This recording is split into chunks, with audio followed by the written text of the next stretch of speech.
Hoje nós vamos falar sobre a doença celíaca. É uma doença autoimune, mas vamos aprender mais com duas especialistas, não é isso, irmão? Com certeza. E para isso nós temos uma médica gastroenterologista e também uma nutricionista que vai tirar todas as nossas dúvidas.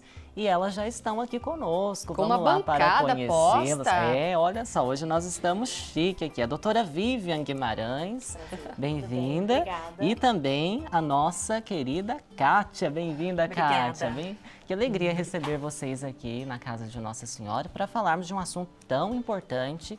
E eu quero já começar, Jéssica, Sim. perguntando para a doutora Vivian, o que é a intolerância celíaca? A doença celíaca Isso. é um pouquinho diferente da intolerância Diferente ao da glúten, intolerância, né? sim. Então é importante depois a gente diferenciar essas Então duas nós vamos coisas. diferenciar as duas. Sim. Vamos falar da doença celíaca, que é Doença uma celíaca. doença autoimune, como a Jéssica já tinha comentado, que é uma doença imunomediada Aham. em indivíduos predispostos geneticamente. Então é preciso que você tenha genética para ser celíaco, né? Eu digo que só é celíaco quem pode ser, não quem quer ser, né? Entendi. Então existe uma predisposição genética que esse indivíduo, quando exposto ao glúten, desenvolve uma doença que a gente chama de doença celíaca, onde há a destruição, a alteração das vilosidades intestinais, né? Uma doença do intestino delgado, né? Que é uma região extremamente importante para a absorção de nutrientes e vitaminas, que com o passar do tempo, né, você vai perdendo essa capacidade absortiva e a doença aparece com múltiplos sintomas, né, manifestações que podem ser inicialmente leves e que vão passando a vida onde você não dá muita importância e aí quando na fase adulta você pode diagnosticar também. Então não é uma doença só, né, de criança, mas é uma doença que atinge qualquer pessoa. Qualquer pessoa. Nós temos aí praticamente Mas- 7 metros, não é, de Muitos metros de intestino delgado. E aí Exatamente. todo ele é acometido, ou predominantemente só o intestino é um órgão que é acometido por essa doença? Sim, é uma doença que acomete o intestino delgado, principalmente na segunda porção ali do intestino delgado, a gente chama de duodeno, na segunda porção do duodeno. Então é entendi. bem na região inicial. Nós temos uma imagem, Ah, doutora, legal. para a gente mostrar sobre o Isso. intestino, com a doença celíaca e sem, né? Exato. Então, assim, na região duodenal, que é uma região vista facilmente pela endoscopia digestiva alta. Sim. Então, é um exame fácil, né? Acesso de fácil diagnóstico. A gente precisa pensar no diagnóstico para poder fazê-lo, né? Então, quando nós médicos solicitamos a endoscopia e suspeitamos de doença celíaca, é muito importante que a gente avalie essa região e faça a biópsia dessa região, porque o diagnóstico também é necessário, né? Em algumas pessoas não, mas na grande maioria, alteração dessa região pela biópsia. Então, o que a gente vai ver? No paciente normal, né, quem não tem doença celíaca, não tem essa predisposição genética e nem a exposição ao glúten, vai ter vilosidades elevadas, ou seja, o nosso intestino delgado é como se fosse uma esponja, né? Ele está ali para absorver tudo que a gente come, né? É claro que coenzimas, várias situações podem interferir, mas se está tudo normal, as vilosidades são normais, você vê que a altura delas, né? Então a superfície absortiva é muito grande. Quando a gente tem um dano, né, no caso da doença celíaca, eu tenho uma destruição, uma diminuição do tamanho dessas vilosidades, né, que tá um exemplo aqui, né? Então a capacidade absortiva daquela região diminui bastante. Então são pessoas que vão desenvolver ao longo da vida deficiências de vitamina, são crianças que podem ter baixa estatura, alteração do seu desenvolvimento, diarreia, né, Olha. distensão abdominal. Então assim, é um leque de sintomas que o paciente pode ter, né, e aí a gente vai falar depois, né, de quais as manifestações mais frequentes, mas tem pacientes que passam a vida inteira sem sintomas relevantes ou até assintomáticos, que não vão diagnosticar ali na infância, vão diagnosticar na fase adulta, porque isso gera, né, tempo para acontecer e nem todo mundo se manifesta da mesma forma. Então vai passando a vida toda sem diagnóstico, muitas das vezes gerando outros problemas. Olha que interessante, né, Jéssica? Agora, quando vocês suspeitam de um diagnóstico desse, da doença celíaca, qual é a primeira atitude? É cortar tudo mesmo? Não. Eu falo assim, pelo amor de Deus, não corte antes da gente diagnosticar, porque as alterações só estão presentes quando você se expõe ao glúten. Se você Entendi. para de se expor ao glúten, você vai reestruturar, você vai recuperar tudo aquilo que você danificou ao longo do tempo. Então, quando você já tira o glúten e você vai procurar o médico para saber se você é celíaco ou não, mas você já está restrito de glúten há 3 meses, por exemplo, quando eu for buscar essas alterações, né, eu não vou encontrar. Bom, não tinha ou você tinha e recuperou. Recuperou. Né? Então, a gente sempre orienta que não se restringe, gente, o glúten antes da investigação correta, porque você pode ter erro diagnóstico e isso impacta muito no acompanhamento. Né? Entendi. E aí vem a diferença da intolerância Que ao nós glúten íamos falar, sim. e a doença celíaca. E aí somente, desculpa, mais uma Imagina. pergunta aqui rapidinho. Somente pela endoscopia que é feito o diagnóstico ou também existem exames de sangue, laboratoriais que podem ser feitos? Tem exames laboratoriais e a biópsia, né, que é pela endoscopia digestiva alta. Quando os pacientes têm anticorpos contra... existem anticorpos que aparecem, né? Porque como é uma doença autoimune, a gente tem a formação de anticorpos, né? E alguns anticorpos são específicos para a doença celíaca. Então, se eu tenho uma titulação, né, níveis muito altos desses anticorpos, talvez eu não precise fazer a endoscopia com biópsia, tá? Mas tem pacientes que a gente ainda tem dúvida, às vezes as titulações não são tão elevadas, e a gente tem uma dúvida, a gente obrigatoriamente vai confirmar ou descartar através da biópsia do duodeno, né? Através da endoscopia digestiva alta. Entendi. Doutora Vivian agora. Perdão, Kátia. Kátia. Olha, eu me confundi o nome das duas, né? Mas, por exemplo, a gente falou sobre a diferença entre a doença celíaca e a intolerância. Como é a intolerância? Como saber diferenciar as duas? A intolerância, tanto clinicamente falando, tanto a doença celíaca quanto a intolerância podem causar sintomas gastrointestinais. Sim. Tá? Só que a diferença está na titulação dos anticorpos.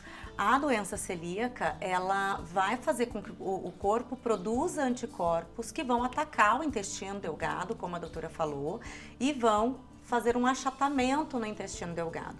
A intolerância não celíaca não aumenta esses anticorpos. Então, vai dar negativo na titulação sanguínea, né? Quando a gente vai dosar os marcadores antitransglutaminase e antiendomísio, eles vão dar negativo. Só que a pessoa tem sintoma gastrointestinal e quando você suspende a ingestão do glúten, os sintomas desaparecem. Então, a pessoa consegue, mas não tem produção de anticorpos. Não é uma doença autoimune, a intolerância não celíaca. Ah, entendi. Essa é a grande diferença. Essa é a por grande exemplo, diferença. existe uma maneira de eu substituir os alimentos? Perfeito. Quem tem doença celíaca tem que tomar muito cuidado com traços, tá? Traços de glúten, não só o trigo. Né? Porque as pessoas pensam, eu suspendo o trigo, a ingestão de alimentos que contenham trigo e tá tudo certo. Não, tem que tomar cuidado com traços. Por exemplo, um molho de tomate, as pessoas podem achar, teoricamente, que não vai trigo no molho de tomate, mas tem que ler rótulo, porque o molho de tomate, esse, por exemplo, pode conter trigo, centeio e cevada. Então, esse molho de tomate tem glúten. Trigo, centeio, cevada e ainda aveia, que a gente aveia, tem que tomar cuidado porque pode ter sido manipulada em algum lugar. Pode ter contaminação, exatamente. A aveia também, então tudo tem que ler rótulo, tudo tem que procurar livre de glúten ou não contém glúten. Então todo celíaco, eu sou mãe de celíaco, inclusive, todo celíaco precisa passear no supermercado com mais tempo para poder ler os rótulos. Com o passar do tempo, você já conhece as marcas que não tem contaminação. Mas é importante passear no supermercado, aprender a ler rótulo dos alimentos. Tem mostarda que tem glúten, tem balinha que tem glúten. Então, coisas que aparentemente café, né? Alimentos que aparentemente você nunca vai pensar que tenha glúten, mas quando vai ler o rótulo tem o traço do glúten e o celíaco não pode nem com traço. Agora, cá para nós mesmo, o glúten só faz mal para essas pessoas ou para todos nós? O glúten não é vilão para todos. Não é vilão para todos. O glúten é vilão para quem tem alergia, que daí é outro tipo de imunoglobulina, né? Que a gente fala imunoglobulina é para alergias. Então causam reações cutâneas, às vezes gastrointestinais. E não é celíaco, é alérgico. Entendi. O celíaco, ele aumenta a imunoglobulina A. contra o glúten. E o intolerante não celíaco não aumenta nenhuma das duas imunoglobulinas. Então, ele causa sintoma gastrointestinal. O restante da população que não tem sintoma com glúten, não tem problema consumir. Então, acho que é por isso que a gente precisa diagnosticar corretamente. Exatamente. Né? Para que os pacientes também entendam o que é o que. Exatamente. Em relação ao trigo, particularmente, a gente tem alergia ao trigo, intolerância ao trigo e a doença Isso, celíaca. exatamente. São né? três tipos São de... três tipos. E a intolerância ao glúten não celíaco, na maior parte das vezes, a gente chama de má digestão do carboidrato, muitas das vezes. Isso. Então, sintomas apenas relacionados à digestão e nada vai acontecer. Não vai desenvolver inflamação, não vai ter outras doenças associadas. E muitas vezes Né? esses pacientes não precisam se preocupar com os traços. Exatamente. O intolerante não celíaco e não alérgico, ele não precisa se preocupar com traços de Exatamente. glúten. É só a quantidade maior Entendi. de glúten em si, do trigo, do pão, que causa sintoma. Agora, o celíaco ou o alérgico tem que se preocupar com traço. É zero Com a glúten contaminação mesmo, né? cruzada, Zero, de zero, cozinha e tudo mais. Até na cozinha existe contaminação cruzada? Até na cozinha. Então, famílias de celíacos, o mais fácil é excluir da família. Aham. É o mais fácil para evitar contaminação cruzada dentro da cozinha. Precisa Interessante, separar né? todos os utensílios Todos ali. os utensílios. Vai preparar um bolo para a pessoa, então tem que ser Tem uma que forma separar. Porque diferente. a forma tem ranhuras, micro E ali ranhuras, e ficam. ali pode ficar o traço. O liquidificador, normalmente, é o copo de plástico. E aí o plástico também tem micro ranhuras. Olha. Então, o ideal, para facilitar a vida do celíaco, o ideal é que a família faça parte dessa... Abrace a causa, Abrace né? a causa, Abrace exatamente. a causa. Olha Exatamente. só. É Agora, o mais fácil. uma dúvida, doutora. Tem cura para a doença celíaca? A cura, na verdade, é a não ingestão do glúten. Então, a cura das alterações que essa doença te provoca, né, que são essas alterações intestinais que a gente falou ali, existe se você não ingerir o glúten. Então, a reação inflamatória só acontece na exposição. Então, se você não se expõe, se você não ingere, todas aquelas alterações, toda aquela inflamação, toda aquela manifestação, tanto digestiva quanto extraintestinal, né? Porque existem manifestações extraintestinais também, elas vão ser sanadas. Porém, você sempre será celíaco. E aí você nunca vai poder se expor ao glúten. Então é zero Oh, glúten meu para o Deus. resto da vida. E tomar cuidado também com restaurantes, restaurante por quilo, Ah, né? Que sim. pode, mesmo que a cozinha do restaurante use temperos caseiros, temperos naturais, na hora pode ter contaminação cruzada na hora do self-service ali Entendi. com os talheres de servir. Agora, falando de alimentos, hoje nós encontramos uma gama de alimentos nos Sem supermercados glúten, né? sem glúten. Sim, Que bom, muitos né? alimentos, muito. Massas, né, pães, bolos, enfim, biscoitinhos, snacks, né? Tem muitos alimentos sem glúten hoje no mercado. É verdade que eles são mais caros. São mais caros. No meu consultório, eu sempre trabalho a receita caseira, que acaba deixando mais barato para as famílias. E assim, não é que é sem glúten que é saudável. Ah, Isso é muito tem essa importante. ainda. São alimentos industrializados. Então, se você pegar um bolinho, o bolinho ele é industrializado e ele tem muitos aditivos químicos. Então, a gente tem que tomar cuidado com isso. Por isso que sempre o caseiro acaba sendo mais saudável e mais em conta para o bolso da família. Meu Deus, olha. Então, isso é importante também. Às vezes a pessoa começa a fazer uma dieta e tira o glúten achando que está mais saudável. E não necessariamente, porque são produtos industrializados. Nós falamos sobre o café. Outras bebidas também é possível Sim, que a pessoa encontre, sim. então, o glúten. Sucos, achocolatados, né? Todos os achocolatados populares aí do mercado tem, inclusive cacau em pó. Nossa. Tem algumas marcas específicas só que não tem glúten, mesmo sendo puro cacau, 100%. Então, o importante é ler rótulo. Então, alguns produtos vêm aqui bem grande, sem glúten. Outros não. Outros você tem que ler as letrinhas pequenas da parte de trás do alimento para tentar entender qual tem vai glúten e entender. qual não tem. Agora- Normalmente, molho de tomate é tudo pequenininho. Tudo pequenininho, é. Sim. Agora me surgiu uma curiosidade aqui. Existe alguma relação entre o glúten e a intolerância à lactose ou não tem nada a ver? Sim, sim. Tem?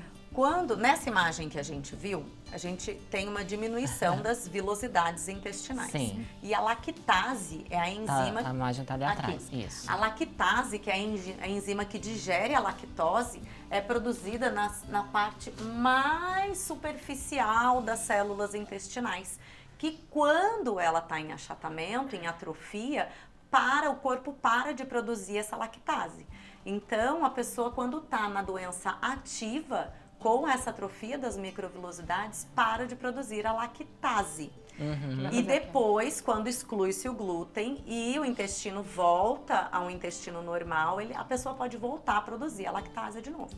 No início, normalmente, a gente suspende porque vai ter sintoma gastrointestinal, de diarreia, cólica. Ai, meu Deus. E quem chega no consultório chega com essa questão, né? Dizendo, tem diarreia, dor de cabeça, o que mais? Nossa, tá? Dores articulares, Também. lesões de pele, quedas de cabelo, unhas quebradiças. Deficiência de isso. crescimento. Deficiência de em crescimento, criança. amenorreia, ou seja, param de menstruar, mulheres, né, em fase menstrual, dizem que ficam meses sem menstruar, alteração do humor, do sono. Então é uma doença sistêmica, uma doença do corpo inteiro, né? Autoimune mesmo. Exato, e acaba- tem associação com outras doenças autoimunes também. Então, por isso que é tão importante o diagnóstico do ser celíaco e ser intolerante. Olha. Porque ser celíaco te torna uma pessoa com doença autoimune, que pode compartilhar com outras doenças autoimunes, como doenças de tireoide, tireoidite de Hashimoto, né, outras doenças autoimunes, lúpus, enfim.